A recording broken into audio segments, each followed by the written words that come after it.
Hello everyone and welcome back to the channel. As you can see, today we are back in our Zoroastrian Persian game where last episode we had just created the Kingdom of Persia. And as you can see, our current player has just turned 16 years old. So this episode we should have a nice, long and full life ahead of us as this character, where our goals will be to finish this major decision right here, which involves creating the Persian Empire. And to create this, what we are going to have to do is get 114 counties in this territory under our control and hold 2 kingdoms. That might be quite the challenge for us today, but I think we should be able to do it. I don't want to say anything too early, anything could happen, especially when you're next to such a big empire like the Abbasid Empire, which you can see is not doing too strong. They only have around 4,000 men, but considering that we have less than that, they could still crush us at any moment. So having a quick look around, one thing I'm definitely going to do is convert my wife. You can see she has a +1 above the 100% opinion to convert here, and convert her to the proper Zoroastrian faith, which I want everybody in my realm to be worshipping. You can see it is growing actually quite well. But I think the first thing that we're going to have to do is clean up some of this land over here that is on our borders. You can see we have a couple really small areas here who are quite weak. Looks like meat's back on the menu, boys! Starting with this guy over here will probably be good. Do a war for his county, raise a local army, and this should be a pretty quick one.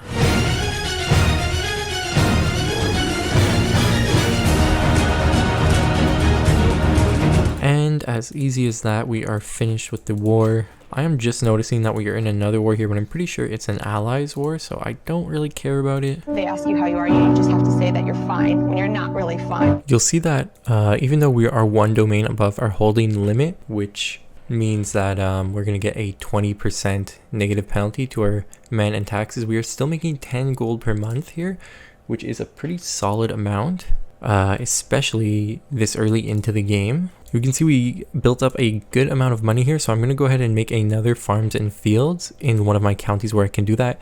These counties up here are in mountains, so I won't be able to do that for them, but wherever I can, I'll do it because they are incredibly good value. We have some empty counties also over here, and I'm gonna have to think about what I want to do in these empty places. I could always build new castles here once I research moats, which will actually be in a while, so I probably don't have to worry about that right now.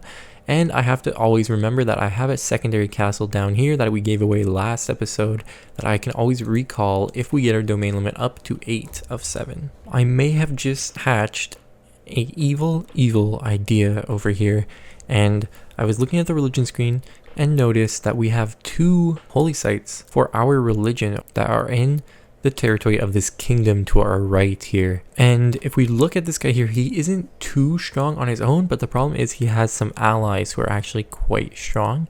But one way we can get rid of his allies is to run a murder scheme on him, and you can see we actually have a very high chance of this murder scheme going through. Oh boy, here I go killing again. And after he dies, it should leave his kingdom very weak and susceptible to our invasion. In other news, we have a son. Let's go. He is intelligent, which is huge. That's actually pretty lucky because our wife was intelligent, but we didn't have any intelligent traits. So that's just massive. We'll give him a good Persian name and let him be on his way. I hope that he gets a good childhood trait, so he can either get stewardship or learning or something. I would be a big fan of that. And actually, I think what I'm going to do here is switch off of military focus onto scholarship focus, because I want to train this son myself, and picking up this perk here helps the people you're training, as well as I really want to start picking up some of these scientific traits so that our research speed goes up, because it is so slow right now and I really want to get cracking on a lot of these techs. Okay, so the murder scheme is ready. 78% chance. I like the odds. Got him! He disappeared without a trace. Who knows what happened to him? I definitely do not. But now that he's dead, if we look over here, look how low their military is. And look, they don't have any alliances either. They are ripe for invasion. I'm going to go ahead and launch a war for an entire duchy, And let's remember where the holy sites are. So we have one over here and one down here. So I would rather have this one because you can see it actually gives you a building discount, which is pretty big considering I love building buildings. So it just makes everything more efficient. But the only problem is it's part of this duchy here that we are not touching right now. When I do declare a holy war, it actually has to be for a piece of land that's connected to my borders. As you see, as I go through the options here, the one with this holy site over here, this duchy, I can't actually declare a war for that duchy because none of my borders are touching it, which means I'm gonna have to declare war for another duchy first. I would have loved to declare war for this duchy over here because then that would lead into this one. However, I do also want to get this holy site. So yeah, here it is. Declare a holy war on this child. Do I feel bad because we're kind of bullying a child here? No, not at all. Whoa, look at this. This is actually pretty crazy. Okay, so you'll see here that for some reason when we raised this army, it actually wasn't raised with a commander. So you'll see that it says we will lose decisively because we do not have a commander. But the second we put a commander in, you'll see it now says we're going to probably lose. What? But will we actually? I'm not sure we will. But let's just see what happens. It says we're going to lose just because we're fighting in mountains, so they're going to get a huge defensive bonus from this. But their army commander, although he is better than ours, he's only 25 while ours is 24, so that shouldn't make too much of a difference. Let's just see what happens. And they ran away. Look at that. So that pretty much shows you all you need to know, that we were not actually going to lose that battle. Okay, so we hit 100% war score. Go ahead and enforce our demands, and that was the first of hopefully a bunch of future wars with this big kingdom over here. I don't think I'll create the duchy right away, but I will grant away all this land to one person. Oh, it actually has good buildings. Okay, so you know what I'm actually going to do with this land? Since this duchy that we just took over here is actually a lot better than this duchy we have up here, I think what I'm going to do is not hold on to this duchy anymore, because you can see it only has some pretty crappy 3-slot counties. And the county that has the Grand Temple in it is in mountains, which gives it a major negative bonus to your development growth, which really sucks. So what I'm going to do is grant away these 3. Well, actually, I'm going to grant away this duchy to one of my vassals here. Some guy who looks pretty good. And you can see since this county we just got over here has also 3 counties, we still stay at 7 of 6, which I'm a fan of. But you can see that these are actually better plots of land. So this one here actually has a ton of slots. It has 6 slots, and this one here has 4. So we can always do the double castle technique. Here we're gonna get a ton of bonuses from all these free buildings that we just got, and some of these are even level 2, which is pretty big. The only thing I don't like is that he didn't go for any economic buildings in here when I'm gonna want to build this Grand Temple, which stacks with my gold income. But that's really okay. I'm not too mad about that because we can always play around with it. So I did a major risk here, and I had an event on a crusade. On a pilgrimage I just went on, and it was like a 50-50. Either I get Aspiring Blade Master or I become wounded, and my risk paid off because I got Aspiring Blade Master. And this is an awesome lifestyle trait to have because it gives you a bonus to your prowess, but also to your disease resistance, which is part of like your health. So you'll see that up here always, and that's pretty cool. So we have a peasants rebellion over here, and these guys are so dumb. Hello darkness, my old friend. They really never learn, these peasants, do they?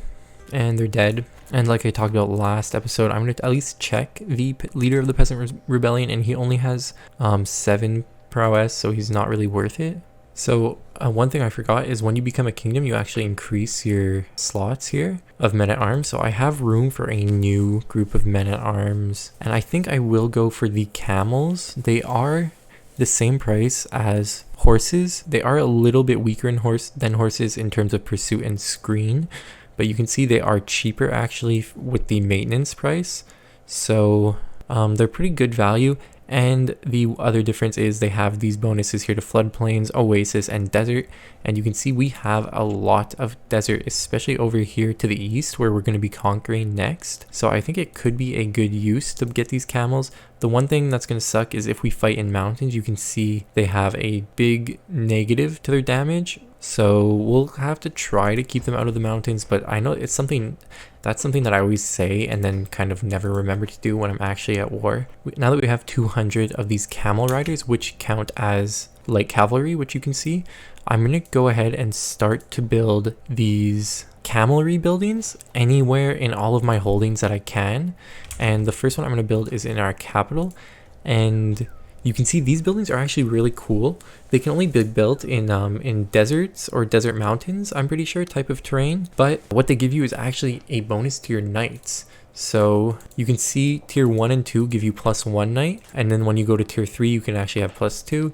This is pretty cool because let's say if I build one of these in all of my tiles which are desert or desert mountains, that could be a bonus of like 5 or 6 knights in my military. And considering we only have 9 right now, having 50 knights would actually be like a really good bonus to the damage that we do in our army.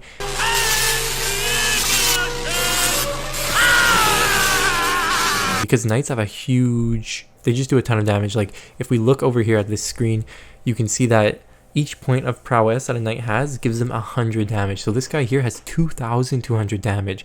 Now he is only one guy as compared to one of these levies that has 10 damage, but it's still like a crap ton of damage. Other than that, I'm really just waiting for a lot of these texts to get researched so that we can start building this holy site here in this land that we took recently. So our truce finally ran out with this big kingdom here on our right, and they still suck. So I'm going to go ahead and declare another war for a duchy.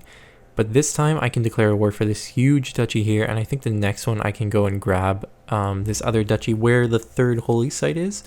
Now I don't really need 3 holy sites because it's not like I have to reform my faith, but it's just fun to have the holy sites. I want to be a good Zoroastrian in the end anyway, and this holy site does have cool bonuses. So we'll get the war declared for this big duchy here, which will add a lot of land to our realm, which I'm a fan of. Merge these guys and start taking some of this tasty land that this big kingdom has over here. Should go pretty quick because of our siege weapons, of course. And I think actually one thing I'm going to do is split these armies in half, but leave one army that is just a group of onagers and maybe a couple knights, and then move out the group of men who don't have the onagers, and those guys can be my fighting force. I kind of like doing this because now we can have one army that will take pieces of land and help us in the war that way, and we have another army that can go up here and spank these guys who came to take some of our land. So now I can afford to just chase this guy around the map while I'm capturing land down south. And we actually got a stack wipe on those guys. And 100% war score. Enforce our demands, disband our armies, and look at how big we are getting now. Oh yeah, it's all coming together. I'm going to go ahead and grant away all the territories from this duchy here, and it's actually a pretty big duchy, which is pretty cool. And the next duchy on our chopping block is this one down here because of course I want this holy site. And something that I realized, which is important, we actually do need 3 holy sites so that we can do this achievement or this decision right here to restore our Zoroastrian faith, which is something I wanted to do the last episode anyway. So we're just gonna have to wait for this truce to run out again with these guys, and it should be around for 5 years, and then we'll be able to grab that 3rd holy site for that decision. So we have the final perk choice for our son here, and man, he looks so good right now. If we did keep the greedy trait, which we got from this pop-up here, you'll see he'll have 14 stewardship, 12 martial, 10 diplomacy, and 12 learning, which is pretty crazy.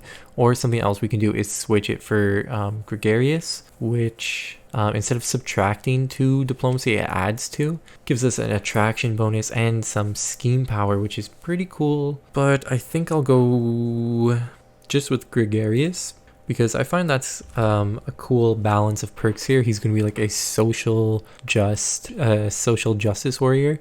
Oh my goodness, but you know, one thing I actually forgot to do, which I'm kind of not happy about, is switch him off of martial and put him on stewardship focus. Hopefully that won't affect his education trait too much, but since he's already 13, it might we might have screwed him. but we're gonna see. One thing I love about our wife is she does not have too many kids. She had 2 kids, and then she had like 2 kids she lost in that died prematurely. So honestly, she's doing an amazing job, because that means that we can spend all of our renown on the blood tree to help reinforce these lovely congenital traits that we are trying to get. So we just racked up enough money to found a holy order, and this money could maybe be used better if I was just to keep upgrading some of these buildings or build more buildings around my realm. But really, I'm going to be stuck waiting for techs anyway, so I might as well spend my gold on a holy order here. Holy orders are actually pretty good, especially in a game where we are the only Zoroastrian religion, because that means we can pretty much use them in all of our wars that we're going to be declaring, because we'll always be declaring on holy wars with other people. You can see it's already up to 1,000 troops, and it'll just upgrade more and more as you go through the game. So that's going to help a lot for some of these wars, and maybe a war with the Abbasid Empire. Maybe they're currently getting beaten by the Byzantines still, except the Byzantines are literally attacking them for 1 county every time. Like, I'm not sure how that gets you anywhere, but... And just as I was worried about, since I forgot to change the education of my kid when they were a kid, he got the worst education trait for stewardship, which is kind of a giant bummer, because he could have had 20 stewardship if we didn't do that. But you know, 17 is still pretty good. It's already going to be 1 extra domain than we can hold. I'm going to go ahead and appoint my own son as the court physician, because he actually has decent learning, but also he could always get some physician traits, which are really cool, and give him a bonus to his learning and health. So it's going to pain me to do this, but you can see in the county where I want to build our grand temple, we already have 4 buildings that were built from the person before us, but none of them are economic buildings. And the economic buildings are going to stack super nicely with the holding tax over here. So I'm going to have to go ahead and destroy this watchtowers building and replace it with the farms and fields. It hurts my soul to do that, because buildings are expensive. So getting a free one is always really helpful. But you know what? I think it's going to pay off in the long run. The truce with these guys also ran out again. Now, they did get themselves some more alliances with these guys up here, but honestly, I'm not scared of them at all. We're going to go ahead and declare another war for this huge piece of land down here. We also were able to make another group of onagers. So now we can have 2 armies that are going to be able to take land very quickly. We're just going to have to be careful not to overstretch our men here, because if these guys come in with all their allies, they could easily run over one of these armies. Ooh, and it looks like the Abbasids were actually able to defend Jerusalem from the Pope. Good for them. We all hate the Pope over here. Balotelli! The t-shirt says it all! Oh, actually, you know what I could do is hire this lovely holy order to fight in this war, because it's a war against a Muslim realm. So I just took this piece of land, and I was looking around like, hey, how come I didn't get this whole county here? And I'm like, where is the other castle? Where is the other castle? And look at it over here. It's just like one little tower popping out of the mountain. What is happening? And just like that, we finished this war. We were running around very quickly with our 3 armies here, doing all kinds of damage. So it was actually pretty easy to do. But look at this decision we have up here. Because we now control 3 holy sites, we can go ahead and re-establish the Zoroastrian priesthood. We get a good chunk of prestige, piety. So now that we do have this head of the Zoroastrian faith here, you can see if we right click him, we can always ask him for gold, just like what you can do with the Pope if you're Catholic. But we're gonna have to let him build his gold income first, because he currently doesn't have enough money right now. Okay, so I have an evil plan here. It's evil. Which involves the Abbasid Empire. You can see they're not doing too well. They have a really low number of troops, and they're losing a bunch of wars. What I really want to do is declare war on these guys, but if I can actually get up to Paragon of Virtue, I'll be able to declare a war on them for a whole kingdom at once. And I have an idea on which kingdom I want. So what I'm going to do is go on a pilgrimage. I'll just go on I guess I'll go on a long one, because I don't want to risk not getting enough faith here. Okay, so just like that, you see I got 375 faith, vaulting me into the last, or the second to last tier of devotion. I forgot about religious icon, but what this allows me to do, if I can go over here, you can see we have the ability to declare a war for a kingdom. And what we are going to do is grab the whole kingdom of Mesopotamia, which is going to be super awesome. They have, in this kingdom, the one thing I really want for myself is the Duchy of Baghdad. And one reason for that is if we look over here at the county of Baghdad here, you can see they have this awesome special building here that gives you a bunch of stuff that is all really good. But the one thing I really want is this +2 learning per level of fame. This pretty much means, like for my level here, you can see I am illustrious, which essentially means I would be getting a +6 in my character's learning ability every time I'm at illustrious, and if I would go to exalt amongst men, I would get +8. That's super powerful on its own, but it also has a ton of other things, as well as also you can see it has 3 empty slots here, so there's lots of cool things we could do with that. Another thing is it is actually on floodplains, which you can see adds another bonus to the development growth, so we can do all kinds of crazy stuff if we get this kingdom. So we'll raise a local army. That might be a bit of a risk for us. You can see they're trying to raise a feeble army over here, but we're just gonna crush them. Right for the capital, baby. And look at this progress speed we're getting, because we now have 60 onagers, and we will start taking some of this nice land that they have. Everything is going super well for us right now. I just picked up the scholar trait, giving us way more learning. So we're now at 23 learning, which increases our research speed by a ton. You can see it's only just 11 years until we get moats, which is what we need to build more castles in our lands. And we are also getting a bonus for crop rotations from exposure, which means somebody with a similar foreign culture who has the same religion as us already has this perk. So we're gonna get that in 10 years, and this is what we need to make the holy site buildings, the grand temples. You can see this war over here for the kingdom of Mesopotamia is going super well, and I actually got a concubine here, but she keeps having kids with me, which I might have to end this relationship with her. Yeah, so I'm gonna dismiss this concubine because she had too many kids. I thought it would be fun just to get some kids that have beautiful traits, but you know what, I kind of regret it. I don't know why I was doing that. I'm just gonna have to disinherit those kids, which is a waste of renown.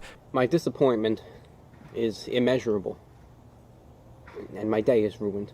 But one thing you can actually notice here about our renown is that we actually have a ton of it. This family is super big already. When you start, you can see there's 75 living members and already 2 kings, which is just like gives you heaps of renown, which is pretty cool. So it looks like the former Abbasid Empire has been overthrown by some Greek dude over here, and now it's called the Mountainous Grand Clan.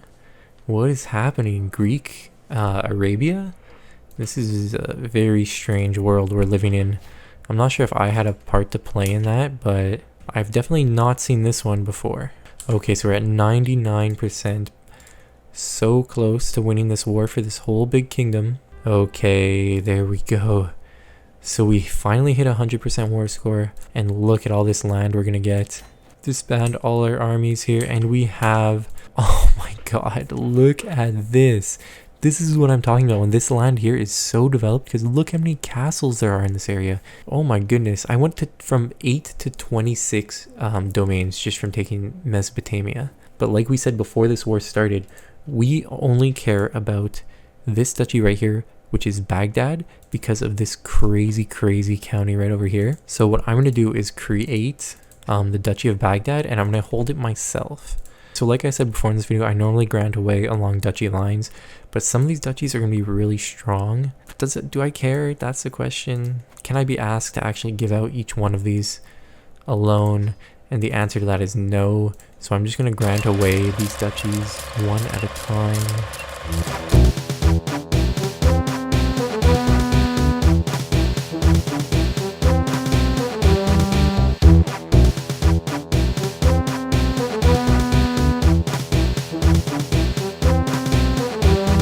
So now you can see that we've granted everything away except for the Duchy of Baghdad here, and one thing I'm going to do is actually change our realm capital to Baghdad, because I'm pretty sure Baghdad has been like a capital of so many different great empires over the ages. I kind of want to do the same thing over here. And we're also going to go ahead and start converting it to Zoroastrianism, because we cannot be having any of these Ashari Muslims in our capital realm. That simply would not fly. And what we are going to do is actually grant away all of these counties here that used to be from our capital in Fars. We're just going to get rid of Fars. You can see we did spend a good amount of money investing into it, but I think if we just hold this duchy right over here with the Grand Temple, and if we hold Baghdad, I think we'll be fine for the rest of this game. So since we're going to gain over here in Baghdad 1, 2, 3, 4, 5 different counties, which honestly aren't as good as the ones we have, but we can build farms and fields in all of them and camelries, so I guess that'll make up for it. We're just going to go ahead and grant away. So we'll have 5 plus 3 is 8. Our former capital to this guy, he looks like he deserves it. And now you can see we're back at 8 of 7 for our domains. And these buildings here should become redeemable now, but we're definitely going to have to start increasing the control in these areas. Another thing is you can see we have so much gold right now. Oh my god. So I'm going to go ahead and just create a round of farms and fields in all of these counties, and we can do that because again they are all floodplains, which is super awesome. So here comes this giant peasant rebellion, and he looks like he's going to be an amazing knight for my army, so I can't wait to put his rebellion down. I guess there are a lot of Muslims that we just took over who are not happy with us, but nothing that a giant army led by myself, may I add, can't solve. And something I love is look at the supply limit in all this area here. It's so high. We'll have no problem raising some ginormous armies here. And that's the last one, meaning this guy's in jail. So we can go over here, negotiate his release, and demand his conversion. And you can see we forced him to convert, put down his rebellion. He only has a -4 opinion with us. That is not too bad at all. Also, look at all this beautiful gold we're getting now from our domain. Here comes the money. Mental. And we're still not even on full control in this area. You can see this whole area is low control, so our gold is only going to skyrocket more and more once we get this stuff up. So over here in Baghdad, we just finished our round of buildings, so I'm going to go ahead and make some more, and this time we're going to go for a whole bunch of these camelry buildings, again to get us more knights, to get our camel damage up. I'm also converting the culture here, because as you can see the development is very high, so if I convert this to my culture, it'll help our research speed. And I'm also converting the religion in here to kind of stop all these peasant rebellions that we're getting. So you can see right here we just finished our group of camel breeders in our capital, and look at how many knights we can have now. Each one of those gives me 1 extra knight, so we can have a total of 16 knights. Something I have to do is make sure to keep calling in new knights every time I can to get the strongest ones available, because it is good to have a lot of knights, but having a lot of strong knights is even better. Okay, and you'll see right there we hit crop rotation, which allows us to go over here into this place we are saving to create our Grand Temple, and we can go ahead and start building it. It's going to take 4 years to finish, but it's going to net us all of these beautiful benefits. And like that, we have moats. So now I'm going to go over and switch to burrs, because what I want next is to be able to build our duchy buildings, which you can see if I go over here and I make, oh actually it's not burrs, is it? It's manorialism. I have to change my research over here to manorialism, because this is going to let us actually make our duchy buildings.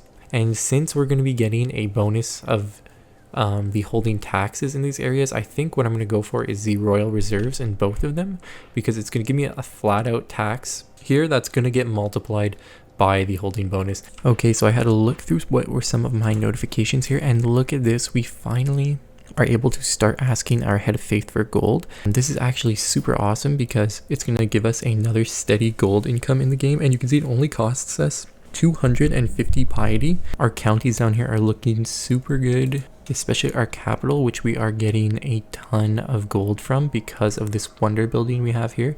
But in the meantime, we are going to keep upgrading some of these gold making buildings that we have in our counties, like these farms and fields. As this character is almost dead, I think what I'm going to use some of the rest of the resources for are some holy wars for duchies around me.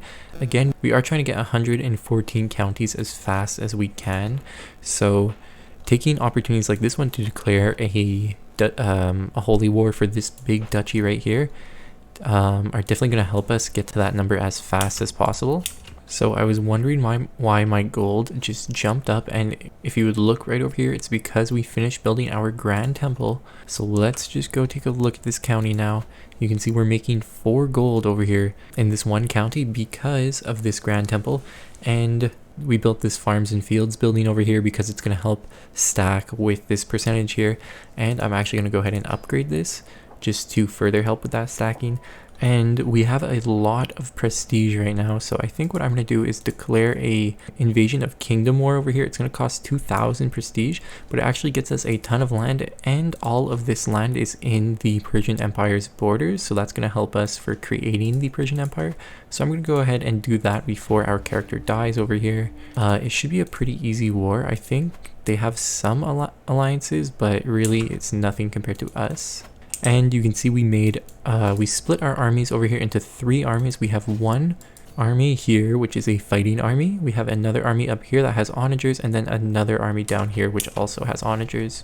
So even though what they're probably going to do is once I invade them here, they're going to send this army in, which would probably be a pretty even battle. But since this is actually my own castle here, I'm going to get a little bit of a defensive bonus from fighting in this land. So I think we should be able to win this battle. And yeah, if we go and look at this here, you can see we're getting a huge battle score, and that's actually what's going to propel us to win this fight, because we actually went into the battle with less men than they had. Oh, so we set our player heir up over here with a wife who also has the intelligence trait, and look at this beautiful grandson we just got who has the genius trait. This is going to be such a good kid here. Okay, so I was happy with these kids that we were having before, and now I'm kind of getting mad because we're having too many kids. Well, they're grandkids, but still a lot too many of them. I'm not going to be happy having to deal with that in the future. And there we go, we got 100% war score, so we're going to get this whole kingdom here. So I think, let's see what we can do with this guy. What I'm going to do is actually give him more land, which you would normally think, hey, why are you doing that? He already doesn't like you. But he actually owns this duchy here. So if I give him this land, he'll have kind of like a double bonus from that. You can see he already doesn't like that he doesn't own these 2 counties that are part of the duchy that he owns. So it's going to get rid of a negative 50, but it's also going to add a positive 80 because giving him 2 counties. So we should see a big swing in his opinion, and I think I'll be able to convert him if I actually do this. So yeah, you see he went all the way from negative 90 to plus 57, and that means that he can accept our conversion here. And now you can see he's at plus 87. So that's how you take a vassal who hates your guts and automatically turn him into a vassal who's going to support you in the future. One thing I'm going to do is, my son I noticed was actually wounded from being in a battle, so I'm actually going to forbid him from being part of my army, just so he doesn't end up getting himself killed in a war. That would suck if that would happen. And you can actually see he did end up getting the physician trait because I put him as my court physician, and that's going to be awesome because you can see it gives him a medium boost to his health. And I absolutely love this holy order that we made. You can see it is now up to 2,400 men, so it's pretty much a free army that we get. Like, we don't get any penalties for raising this, and we can use it in almost all of our wars. Okay, so it finally happened. We died at the age of 65, and we get to play as our son here. And one thing that is actually pretty cool about our son is that you'll see he actually has room to hold 10 holdings. And actually, if we go over here and switch our wife over to manage domain, you can see we can hold 12 holdings, which is absolutely mental. And one thing I'm definitely not going to forget to do is start educating my children again, because I was educating them as their grandfather, but now that I'm playing as their father, I have to re-educate them. So now that we can hold so many holdings, I bet you're thinking, oh, what am I going to do with that? And the answer to that question is to start building some more castles in some of these empty tiles that we have. And I think over here in the county where we have our holy site, we actually have a a secondary castle, which we are not holding right now. But one thing we can do once we have enough prestige is increase our crown authority and then revoke this guy's castle so we can hold it for ourselves. And since we will be holding it for ourselves, I think what we're going to do is actually make a farms and fields in here, so it'll help get the gold income rolling. One thing we are going to have to watch out for are some claimant factions, because once you become a new ruler, your vassals normally do not like you very much. Oh, I see why we have so many holdings. It's because we actually already have the architect trait, which means that our character completely filled out this whole architect tree, and this perk right here gives you +2 domains, which is pretty crazy. So he should have 10 and not 12. But you know, I'm not complaining that we're going to be able to hold 2 extra counties here. Alright, so here they come. Now the faction is actually only against... It's only for one of the kingdoms that I'm holding and not actually my whole realm. But that being said, they have less men than us, so I don't think we'll have too much of a problem putting these guys down. Why are you running? Why are you running? And we caught this army over here. Oh, and we caught half of them, so we got them split up, which is going to help. So it was a pretty easy faction to deal with actually, and here is the last battle for you guys. Enforcing our demands puts all those guys into jail. What we could do now that they're in jail is revoke their land. But honestly, like, these guys are pretty good vassals. They're just kind of confused in what they wanted. It would be a pain to have to revoke them, so I probably will just end up ransoming all of them. Now that we went up a level of fame here and we're about to get the next one, it'll actually help offset any negative feelings they have towards us. And you can see we actually have a ton of money because I was busy in that war. So with that money, what I will do is first start upgrading this secondary castle that we built, and I think I will also build another secondary castle over here. And in the last slot in our capital county, I'm going to build a city holding, like I mentioned before. We also have enough prestige to go up to the second tier of crown authority, meaning we can go over here and revoke this secondary castle from this guy. So now we are up to 10 of 12 holdings, and once we build this other castle, which we started building, we'll be at 11 of 12, and I think that'll be good enough for me. So if you take a look at our holdings, you'll see that we hit 12 of 12, and that is because we finished building some of these secondary baronies in our counties. So I'm going to go ahead and start building farms and fields in them, and then in the city, where is this city? In the city that we made, I was actually going to go ahead and build a guild hall, but it looks like my mayor actually beat me to that, so congrats on them for being a good mayor. And if I go over here and look at the development, you can see these guilds are going to help a lot with increasing the development growth here. And you can see this area right here in Baghdad is huge for big development, so getting these all converted to my culture is going to help a lot. Look how big our holy order is now. It has 3,500 men. So I'm looking at what else I need to form the Persian Empire, and you can see I'm still missing 9 counties, and it looks like a lot of them are in my northeast over here, my northwest over here, and you can see there's a lot of really weak people here. So what I'm going to do is declare a bunch of wars at once. That way I can get all the land at one time, and hopefully after these wars I'll be really close to being able to create the Empire of Persia.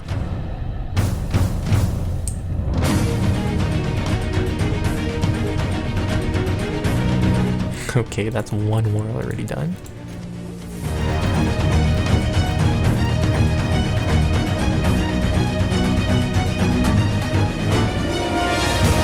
Another one done.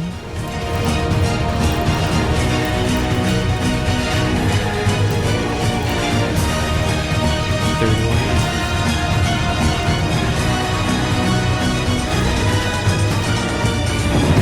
And just like that, that's how you win 4 wars in like 3 seconds. Look at how good our son is. So he ended up getting the second best stewardship education trait, which I'm pretty happy with because it takes him up to 20 stewardship. So he has amazing stats now. So something happened over here in my east while I was distracted, and we ended up losing this duchy somehow. I guess my vassal died or something. Our truce ran out with this guy, so we can go ahead and declare another war for it. And he is still pretty weak, so we shouldn't have any problems raising a couple armies here and invading. Okay, there we go. And just like that, we got our land back. And if we go over here, we can now finally create the Empire of Persia, or should I say the Persian Empire. cost us 1,000 gold, but we have so much gold I do not mind at all. And look at that beautiful emblem. Wow, does that look sick? The Empire of Persia being ran out of Baghdad. Look at these stats. We're absolutely mental. We almost have 20,000 troops now. Compared to the Byzantines' 3,000, we could easily just completely destroy the Byzantines. So we may have created the Empire of Persia, but to finish off this major decision which we wanted to do, I actually have to become a paragon of virtue, which means I have to go to the next level of my piety, which shouldn't be too hard to do. But the thing that I do have to do is actually finish controlling all of the Empire of Persia's borders, meaning I have some wars left that I still have to do.